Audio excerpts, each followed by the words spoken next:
जी, स्वागत है आपका अशोक जी। धन्यवाद आपका। आपके सभी कृषि भूमि के न्यूज के सभी समर्थकों का मेरा नमस्कार। क्या सोच लेकर चुनावी मैदान में उतरे हैं? जैसे आप जिला परिषद मेंबर हैं, आपने विकास कराया, जनता की सेवा करी और पूरी विधानसभा का जो जिम्मा लिया, क्या सोच के लिया? आज जो लाडवा विधानसभा से मैंने नामांकन भरा, वो नामांकन मेरा सभी सम्मानित जनता ने भरवाया, क्योंकि वो सम्मानित जनता चाहती है कि आप यहाँ से लाडवा विधानसभा से इलेक्शन लड़ो। और उन्होंने पहले सर्वसम्मति से मुझे, गांव वालों ने, उसके बाद एक महापंचायत का आयोजन किया गया, तो वहाँ पर हमें सभी जनता ने हाथ खड़े करके हमें हमारा साथ दिया, पूरा समर्थन दिया। तो आज जो जनता का प्यार मेरे प्रति इतना ज़्यादा है कि लोग मेरे साथ बहुत ज़्यादा जुड़ रहे हैं। हर रोज़ वो एक ही बात करते हैं कि आप इलेक्शन लड़ो, हम आपके साथ हैं। क्योंकि आज जो लाडवा विधानसभा की बात करें, लाडवा विधानसभा में यहाँ से मौजूदा एमएलए मेवा सिंह जी रहे। अगर 5 साल की बात करें तो 5 साल में यहाँ पर बिल्कुल कुछ नहीं हुआ। मात्र एक, वो भी क्या करते थे, 3-4 जगह एक जगह बैठ जाना, 3-4 बंदों पे बैठ जाना, 3-4 पे पीपड़ी पे बैठ जाना। उन्होंने ये काम किया। अगर वो ये कहते हैं कि एमपी साहब बार बार एक ही बात कहते हैं कि नायब सैनी जी एमपी रहे 5 साल, तो मैं पूछना चाहता हूँ कि एमएलए तो आप भी रहे। आप बता दो आपने क्या किया? क्या आपने अपनी आवाज़ को उठाया? आपने नायब सैनी जी को बोला? ये तो काम मिलके होते हैं, दोनों ने मिलके करने थे, चाहे पक्ष था चाहे विपक्ष था। अगर वो एमपी थे सरकार में तो आप एमएलए थे पक्ष में। अगर आपके काम नहीं हुए तो आपने धरना प्रदर्शन करना था, जनता के सामने अपनी बात रखनी चाहिए थी, जनता के सामने ये बात कहनी चाहिए थी कि मेरा काम अगले नहीं कर रहे हैं। बात ये होती है, कैंडिडेट में दम होना चाहिए, क्योंकि जनता ने तो वोट देके आपको एमएलए बनाया है, जनता का कोई दोष नहीं है। और इसी जनता ने यहाँ से हर किसी को मौका दे दिया, चाहे वो इनेलो से बना हो, चाहे वो कांग्रेस से बना हो, चाहे वो बीजेपी से बना हो, हर किसी को मौका दिया। ये जनता का दोष नहीं है। आज जनता भली भांति जान चुकी है, आज जनता बदलाव चाहती है। इस लाडवा हल्के से एक आज़ाद उम्मीदवार को बनाना चाहती है। हर बार देखा जाता है लाडवा विधानसभा की जो जनता है वो नया प्रत्याशी को ढूंढती है। जो प्रत्याशी जो लाडवा हल्के की खासियत रही है कि जो एक बार बन गया दोबारा नहीं बनता। इस पर आप क्या कहना चाहेंगे? क्या जनता समझदार हो चुकी है? बिल्कुल, ये आपकी बात बिल्कुल सही है। मैं आपके माध्यम से भी ये बात कहना चाहता हूँ, क्योंकि लाडवा का इतिहास रहा है, यहाँ से जो एक बार विधायक बना वो दोबारा विधायक नहीं बना, और अब की बार भी ये ऐसा होने वाला है, यहाँ से विधायक चेंज होगा। देखो, मैं आपके माध्यम से कहना चाहूँगा, मुझे इस बात का नहीं पता, लेकिन मैं इतना जानता हूँ, अगर आपकी सीट नारायणगढ़ थी, आपने नारायणगढ़ से काम किए, तो मैं तो ये समझूंगा कि जहाँ काम कर रखे हो अपनी सीट को कभी छोड़नी नहीं चाहिए। क्योंकि मैं एक बात इस जनता को, इस सम्मानित जनता को कहना चाहूँगा कि आपका बेटा, आपका भाई, इस लाडवा हल्के का लाडला आपको कभी लाडवा नहीं छोड़ेगा, आपके बीच में रहेगा और यहीं आपके सुख दुख में रहेगा, आपके साथ रहेगा। क्योंकि मैं, अगर बात करते हैं हम इसी हल्के की, मैं अशोक कुमार गांव हमीदपुर से हूँ। मैं गांव, मेरा जन्म हुआ हमीदपुर में, मैंने गांव से शिक्षा प्राप्त की, उसके बाद मैंने बबैन से, गवर्नमेंट सीनियर सेकेंडरी स्कूल से बबैन से शिक्षा प्राप्त, तो मैं यहीं का रहने वाला हूँ, एक लोकल कैंडिडेट हूँ जो अपने वार्ड की। कहीं ना कहीं बाहरी कैंडिडेट का भी विरोध होता है लाडवा विधानसभा में। बिल्कुल होता है, बाहर के कैंडिडेट का विरोध है यहाँ पर, क्योंकि लाडवा हल्का ने देख लिया है, वो 10 साल झेल रहा है बाहर के कैंडिडेट को। वो यहाँ आते भी नहीं, कोई तो थनेसर बैठ जाता है जाके कोठियों में, कोई कहीं चला जाता है। और अगर इसी हल्के से कोई बने, यहीं से लोकल उम्मीदवार स्थानीय बने, तो वो अपना तो होगा, अपना हल्के का विकास तो करेगा, अपने हल्के का विकास तो करेगा, वो अपने हल्के के बारे में सोचेगा तो है, वो जानते हैं। आम जनता को संदेश क्या देना चाहेंगे, अपील क्या करेंगे?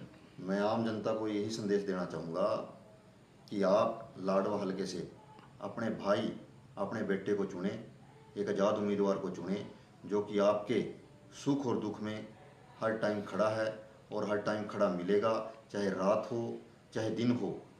और इससे पहले भी मैं उन लोगों के बीच में रहा, क्योंकि इन्हीं मेरे भाइयों ने, मेरी वार्ड नंबर 4 की जनता ने हमें इस वार्ड से चुन के भेजा।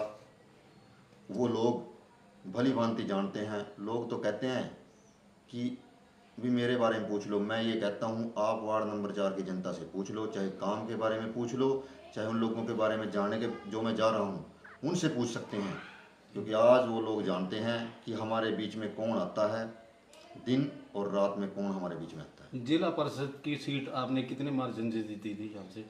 जिला पार्षद की जो सीट थी वो मैंने लगभग 4,500 वोटों से जीती है।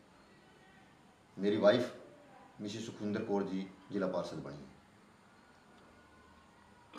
हाँ, ये बिल्कुल है, मतलब क्योंकि जिसको अपने परिवार के बारे में नहीं पता वो क्या जाने परिवार का दर्द क्या होता है।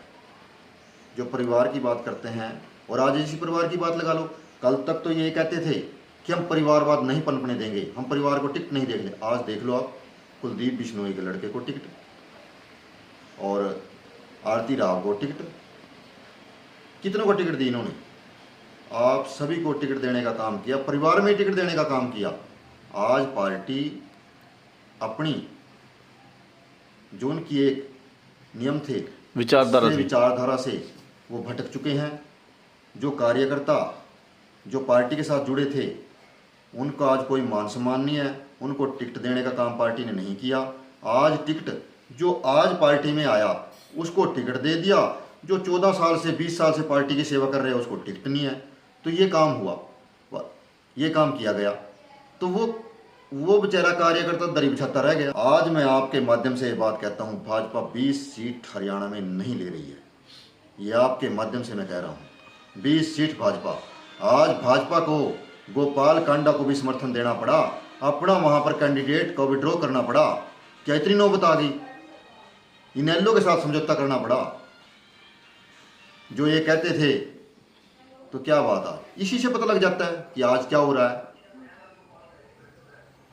क्या कहेंगे? मैं तो ये कहूँगा कि जो इन्होंने ये नारा दिया, ये नारा रह बन के रह गया, क्योंकि बेटी बचाओ बेटी पढ़ाओ ये तो सिर्फ ये भी कागजों में है। आज हमारी बेटियां कहाँ महफूज हैं?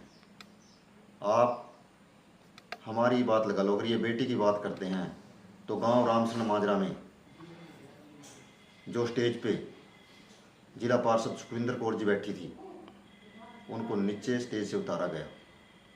जो लोग ये कहते हैं कि हम बेटी बचाओ और बेटी पढ़ाने की बात करते हैं, इसी लाडवा हलके की बेटी को इन लोगों ने स्टेज से नीचे उतारने का काम किया। आज वही लोग, कहाँ हैं वो लोग? और जिन्होंने हमें रुलाया, मैं लिख के देता हूँ, वो आदमी बिल्कुल रुलाए जाएंगे। ये लाडवा हलके की जनता बिल्कुल जानती है, पहचानती है, क्योंकि जब भी कोई सरकारें तानाशाही को उतर जाती हैं तो वो रहा नहीं करती। मैं ये आपको बिल्कुल लिख के दे रहा हूँ। बिल्कुल जी, ये जो अब डॉक्टर पवन सैनी जी ने मुझे बुलाया, वहाँ पर मुझे आमंत्रित किया, और उससे पहले वहाँ पर मेरे पास नोटिस था। जो लोग ये कहते हैं, उससे पहले लिस्ट में नाम था, सब कुछ था। तुरंत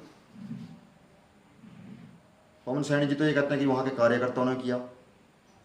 अगर वो अपने आप को एक, यहाँ के जो चुटभैये नेता हैं, जो अपने आप को एक नेता समझते हैं, बड़े बड़े नेता समझते हैं, वही लोग ले डूबेंगे। आज मैं आपके माध्यम से कह देता हूँ, वही लोग इसको ले डूबेंगे, क्योंकि वो लोग सिर्फ उनकी मानते हैं, वो दूसरे को कुछ नहीं समझते। आज जो मान सम्मान उन्हें हमारा करना चाहिए था, वो मान सम्मान नहीं किया, क्योंकि हमारे को नोटिस देने के बाद भी, हमारे को कहने के बाद भी, आमंत्रित करने के बाद भी, जबकि हमारे पास सेक्रेटरी का ही फ़ोन आया कि आपकी कुर्सी ऊपर लगाई गई है। कुर्सी पे सरपंचनी और दोनों बैठी थी, ऊपर बैठाई गई, 9 कुर्सियाँ लगाई गई, जबकि कुर्सियाँ लगने के बाद भी पीछे कुर्सियाँ खाली पड़ी थी उनकी, सिर्फ आगे 4 से 5 बैठे थे। अगर बात करते हैं जी जनसंवाद था या क्या था वहाँ पर जो बेटियों की? ये जो जनसंवाद था 11 अगस्त 2023 को जनसंवाद था वहाँ पर, जनसंवाद था वहाँ पर, तो हम उसी लिए आए थे। किसका अपनी जनसंवाद मांगे था? रखने। मुख्यमंत्री का था? किसका था? वो मुख्यमंत्री मनोहर लाल खट्टर जी का था उस टाइम। तो बबैन में लड़कियों को कॉलेज है, वो नहीं है। बबैन में बस स्टैंड की बात हो रही है, बस स्टैंड ही नहीं है। आज गांव में तो बस स्टैंड की बात करें कहते हैं, लेकिन बबैन में नहीं।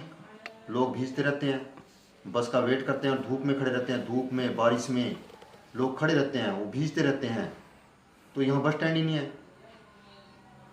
दूसरी बात करें, पीपड़ी में आप लगा लो, आप भी निकलते हो, उन दुकानों के आगे देखो कितना हाल बुरा है। पानी की निकासी गाड़ी- नहीं है। पानी की निकासी नहीं है और गाड़ियाँ जो हैं वो बिल्कुल नीचे गिर रही हैं। बहुत से मेरे भाइयों को तो वहाँ पर चोटें लग चुकी हैं, गाड़ियाँ नीचे खदानों में गिर चुकी हैं। जो खदान खड्डे सड़कों में बड़े, वो तो ये तो मैं तो ये कहूँगा जो भी विधायक बना उन्होंने सोचना चाहिए, लेकिन वो तो बातें ही करने में रहते थे। उनकी तो सरकार थी, चलो ये अपना मेवा सिंह तो कह देते हैं मेरी सरकार नहीं है, बहाना मार देते हैं मेरी सरकार नहीं है, पर उनकी तो सरकार थी। चलो वो नीचे खुद भी को- थी, ऊपर भी अगर थी। वो खुद को भी विधायक समझते थे, चलो मेवा सिंह की बात लगा लो, अगर मेवा सिंह ये कहते हैं मैं नहीं था, तो पवन को ही लगा लो, सरकार तो थी ऊपर, सरकार थी। पवन ने काम कराने चाहिए थे। वो तो ऐसा काम करता था, जहां मैंने काम किया वहां भी वो चला जाता था उद्घाटन करने। वो तो ये काम करता था, उसने तो ये काम किए, जहां मैंने काम किया वहां वो चला गया। दूसरा यहाँ देखो अभी आप हिसाब लगा लो, पीछे नारायणगढ़ का स्कूल बंद हुआ, नारायण यहीं पर नारायणगढ़ में, वो स्कूल मास्टर जी छोड़ के चला गया, वो बंद हो गया और बच्चे दूसरे स्कूलों में ट्रांसफ़र करने पड़े क्योंकि मास्टर की कमी है और हॉस्पिटल में डॉक्टरों की कमी है। अगर सरकार 10 साल रही, सरकार कहती है कि मैं 10 साल हूँ, तो सरकार 10 साल का काम करवा दे। इसी लाडवे हल्के में लगा लो, आप खुद ही इससे रूबरू हो, आप जाते हो सड़कों पे, देखते हैं रोडों की खस्ता हालत है और पानी की निकासी नहीं है। स्वच्छता के नाम पर धज्जी उड़ाई जा रही है हर जगह। हर जगह क्या हो रहा है। बुरा अगर ये हाल है। लाडवा को कहते हैं कि ये हो गया, यहाँ पर मैंने ये कर दिया वो कर दिया, तो कहाँ है भाई, दिखाओ, ये तो सामने है। मूलभूत समस्या